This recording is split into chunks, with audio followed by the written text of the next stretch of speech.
সুন্নতরে এহনাত করলো, এটা কবিরা গুনাহ না, এমনও হইতে পারে গো ঈমান হারা হইয়া যাইতে পারে।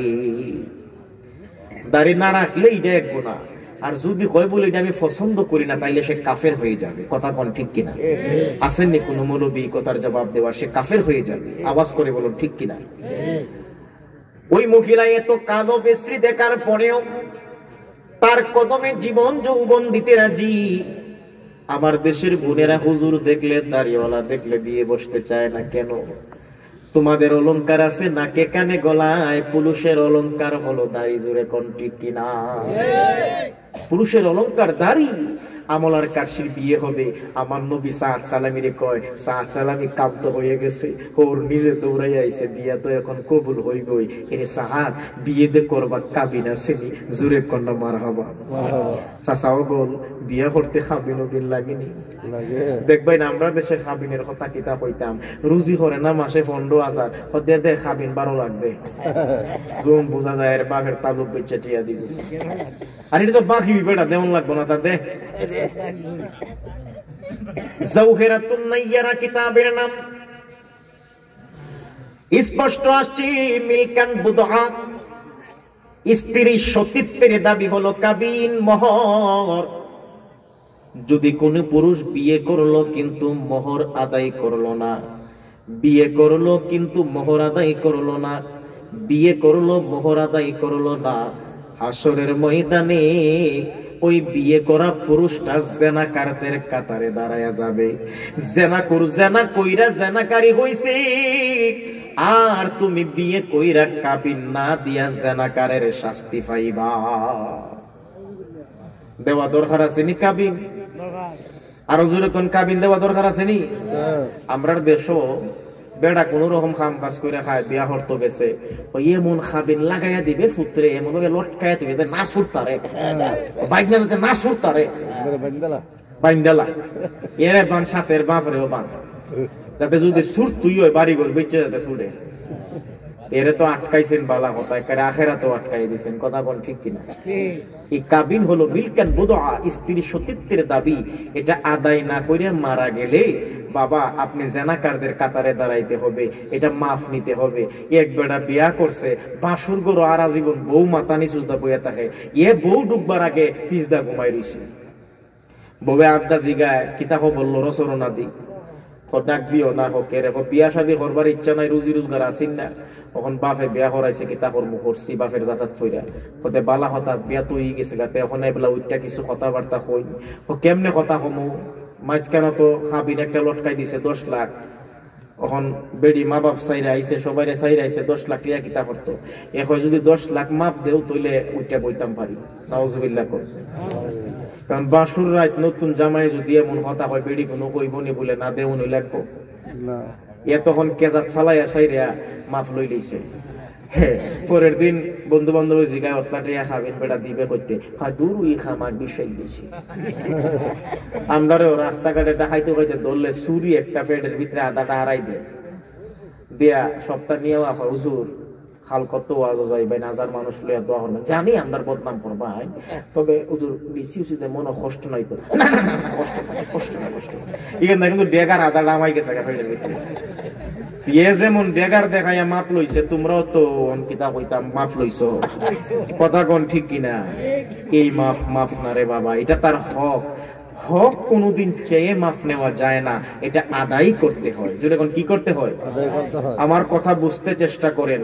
হক চেয়ে মাফ নেওয়ার জিনিস না, এটা আদায় করে মাফ নিতে হয়। কথা বলুন ঠিক কিনা? আল্লাহর নবী বলে, সাদরি কাবিন আসেনি, মোহর আসেনি। সাদ চালামি মাথাটা নিচু করে দিছে। হযরতে আবু বকর কই, ইয়া রাসূলুল্লাহ, নবী গো আমি তার বিবাহতে 200 দিরহাম উপহার দিলাম। উমর কই, আমি আর খালিদ কেলাপ কি, আমিও দিলাম 200। মারহাবা মারহাবা। উসমান ডাক দিয়ে বলে, সবাই 200, আল্লাহ আমারে দন দিছে, আমি দিলাম 400। মারহাবা। আলী রাদিয়াল্লাহু তাআলা আনহু কই, আমি আর বাদ যায় লাভ কি, আমি দিলাম 200। হইছে কয়শো? 1000। হাদিসে আসছে 800 কিংবা 1000, ধরেন 800 দিরহাম। বিয়ে হয়ে গেল, মেয়ের পক্ষ থেকে তো এজাজত আসছে, এদিকে আমার নবী দোয়া পড়াইয়া বিয়ে পড়াইয়া দিছে, কিন্তু জামাইয়ে বউরে দেখছে না, বউরে জামাইরে দেখছে না, শুধু কানে শুনছে বউ বড় সুন্দর, আর মেয়ে কিন্তু জানালা কিংবা দরজার ফাঁক দিয়ে দেখছে জামাই দেখতে জোরে কোন ঠিক কিনা? ঠিক। সাত চাল আমি কই 8টা মাস ধরে বিয়ে করতে পারি নাই, মন নরম করবেন। 8টা মাস ধরে বিয়ে করতে পারি নাই আমার নবীজি মদিনার সবচাইতে দামি সুন্দর রূপবতী গুণবতী মেয়ের সঙ্গে আমি সাদের বিয়ে দিয়েছে। 800 দিরহাম 400 দিরহাম দিব মোহরানা, বাকি টাকাগুলো দিয়া বাজারের মধ্যে গেছে। কেন বাজারে গেছে? নতুন বউর কাছে যাবে, কিছু উপহার দেওয়া লাগবে কি লাগবে না? কি উপহার দিবি রে বন্ধু? উপহার তো দেওয়ার মতো নাই। বাজারে যাইয়া কখনো কানের দুল ধরে, কখনো গলার হার ধরে, কখনো নাকের ফুল ধরে, হাতের চুড়ি ধরে, বালা ধরে, কোনটা পরলে সুন্দর লাগবে, কোনটা লাগাইলে বউরে ভালো দেখাবে, একটা একটা একটা একটা করে ধরে বেছে ভালো করে বাছাই করতেছে। হঠাৎ করে পিছন থেকে কে যেন একটা ডাক মারছে, আন্নাফির আন্নাফির। এমন কে আছো রে? আমার নবী যুদ্ধের ময়দানে যাবে। ও নবীর সাহাবীরা, আমার নবীজি যুদ্ধের ময়দানে যাবে, এমন কে আছো? নবীর সঙ্গে দিনের জিহাদের মধ্যে যাবে। সালামি বাসর ঘরে যায় নাই, বাসর ঘরে যাবে। বিবির জন্য নবীর কাছ থেকে বিদায় নিয়ে আসছে, বাসর ঘরে যাবে। কিন্তু দামি দামি কিছু অলংকার পাতি কেনার জন্য বাজারের মধ্যে কেনাকাটা করতেছে। কানের মধ্যে লেগে গেছে, নবী যুদ্ধের ময়দানে যাবে গো, আমি সালামি কেমনে বাসর ঘরে যাই? আমার নবী যুদ্ধের ময়দানে যাবে, নবী জিহাদে যাবে, আর আমি বুঝি বিবির কাছে যাব। একবার অলংকারের দিকে তাকায়, গলার হারের দিকে তাকায়, নাকের ফুলের দিকে তাকায়, আকাশের দিকে তাকায়, জমিনের দিকে তাকায়, মনে মনে কই আল্লাহ আল্লাহ আল্লাহ। নবী জিহাদের ময়দানে যাবে, আমি সাদের মনে মনে না নবীরে যুদ্ধে পাঠাই, আমি বাসরে যাই, কি করব? হযরতে সাদ সালামি হাত থেকে কানের দুলটা ছেড়ে দিছে, গলার মালাটা রেখে দিছে, কানের ফুল গলার হারগুলো রেখে দিছে। এই অর্থগুলো দিয়ে একটা ঘোড়া কিনছে, একটা ডাল কিনছে, কালো একটা কাপড় কিনছে, কারণ সব সাহাবীরা জানে সাদ সালামি বাসরে গেছে। নবীর সাহাবীরা জানে রে সাদ সালামি বাসর ঘরে বিবির কাছে গেছে, আমি কেমনে বাসর ঘরে যাই? নবী জিহাদে যাবে। কালো একটা কাপড়ের টুকরা নিয়ে মুখটারাই এমন ভাবে বেটেন করছে যেন দূর থেকে কেউ চিনতে না পারে। সাদ সালামি গোড়াটার উপরের মধ্যে উঠিয়া তৌলটা উঠায়া হাজার হাজার সন্ধ্যের মধ্যে ভিতর দিয়া ভিতরে ঢুইকা গেছে।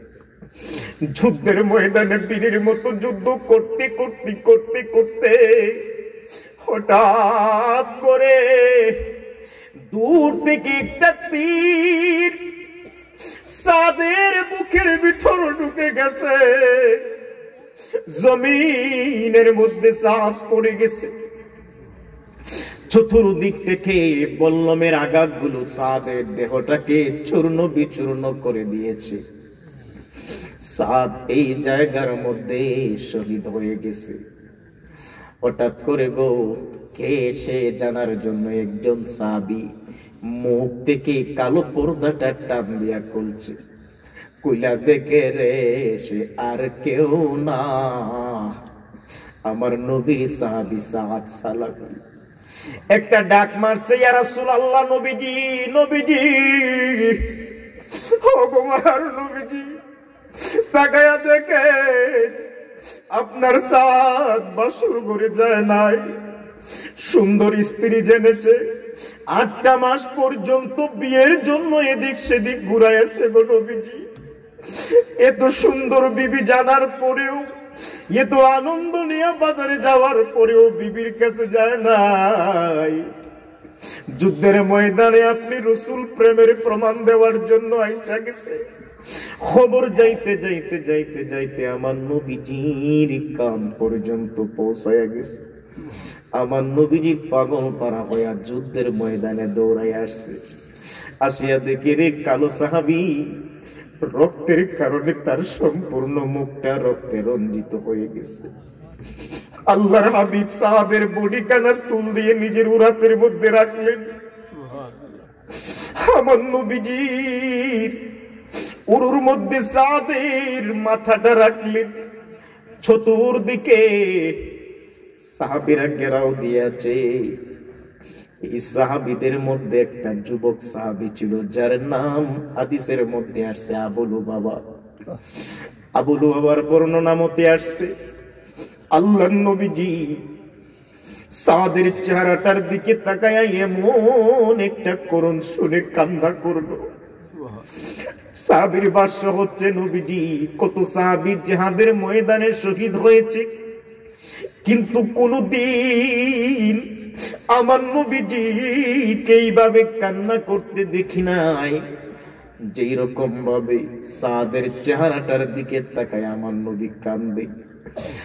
সাদের রক্তাক্ত চেহারার মধ্যে আমার নবীর নূরের ঠোঁট মুবারক গুলো লাগালেন, কপালের মধ্যে লাগালেন, গলার মধ্যে লাগালেন। কিছুক্ষণ এরকম চুমু খাইলেন, কাঁদলেন। কান্না করতে করতে এক পর্যায়ে হযরতে সাদের চেহারার দিকে তাকায়া আমার নবী একটা মুস্কি হাসি দিলেন। কোন সুবহানাল্লাহ।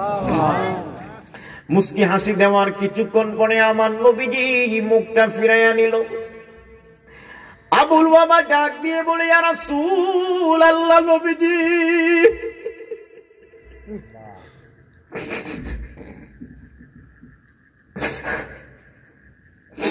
ইয়া হাবিব আল্লাহ, নবী গো, জীবনে কোনদিন এইরকম কান্না করতে দেখি নাই। সাদ তো এমন কে, আপনার কত প্রিয় সাহাবী তো যুদ্ধে শহীদ হইল, কিন্তু এত মায়া কইরা এত আদর তো আপনি করেন নাই। আমার নবী বলে, আবুল বাবা রে, আমি নবী কেন কাঁদছি জানোনি?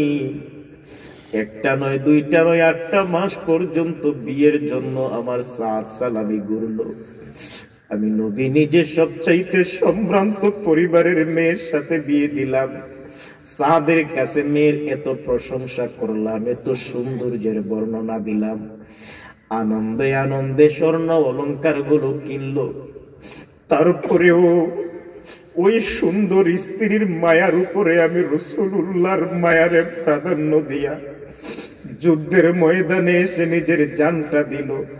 আমি রাসূল সহ্য করতে পারি না, এই জন্য সাদের মায়া আমি রাসূলে তো কান্না করলাম।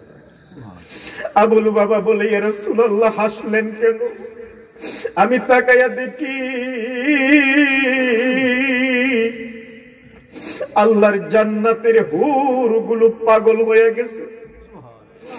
আল্লাহর জান্নাতের হুরগুলো পাগল হয়ে গেছে। খার আগে কায়ে তাকে কুলে নিবে, স্বামী হিসেবে বরণ করবে। জিব্রাইল হাজির হয়ে আমার নিকট বলে দিয়েছে, দুনিয়ার সুন্দরী নারীর চাইতে হাজার হাজার কোটি গুণ সুন্দরী নারী আমার আল্লাহ বউ বানায়া রাখছে জান্নাতের মধ্যে। স্বয়ং আমার আল্লাহ সাদ সালামের বিয়ে দিবে। নারায়ে তাকবীর, নারায়ে রিসালাত, আহলে সুন্নাত ওয়াল জামাত জিন্দাবাদ। ইয়া রাসূলুল্লাহ, হযরতে আবুল বাবা বলি, ইয়া রাসূলুল্লাহ আপনি মুখ ফিরালেন কেন? হাসলেন, কাঁদলেন, হাসলেন, কিন্তু মুখটা ঘুরালেন কেন? ওরে আবুল বাবা, আমি তাকায়া দেখি আল্লাহর জান্নাতের দরওয়াজা খুলে দেওয়া হয়েছে সাদের জন্য। এখান থেকে জান্নাতি হুরগুলা যেন দৌড়ায় আসতেছে। কার আগে কে সাদের দেহখানা খুলে নিবে, কার আগে কে সাদের দেহখানা খুলে নিবে, দৌড়াইয়া দৌড়াইয়া দৌড়াইয়া দৌড়াইয়া আসতেছে। আমি তাকায়া দেখি রে, দৌড়ানোর কারণে হুরদের সামনের দুপাট্টা গুলো সরে যাচ্ছে। আমি রাসূল লজ্জায় নিজের মুখটা ঢেকে নিলাম। দুনিয়ার মানুষ নবীর প্রেমের কথা বলো, ঈমান আনছো, নামাজ পড়ো না বলে আমি নামাজ না পড়লেও ঈমানদার। একটা বার সালাত সালামের সাথে যুবক মিলাও, যে সালাত সালামি এত সুন্দর বিবি, তাকার পরেও বাসর ঘরে যায় নাই, আমার নবীর তদম তলে কোরবান হয়ে গেছে। পারবানি পারবানি, যদি নবীর প্রেমে ডাক আসে, এইরকম ইমানি পরীক্ষা দেওয়া আমাদের দ্বারা সম্ভব পারবানি? ইমানদার যদি হতে হয়, আমার নবীর সাহাবীদের মতো হতে হবে।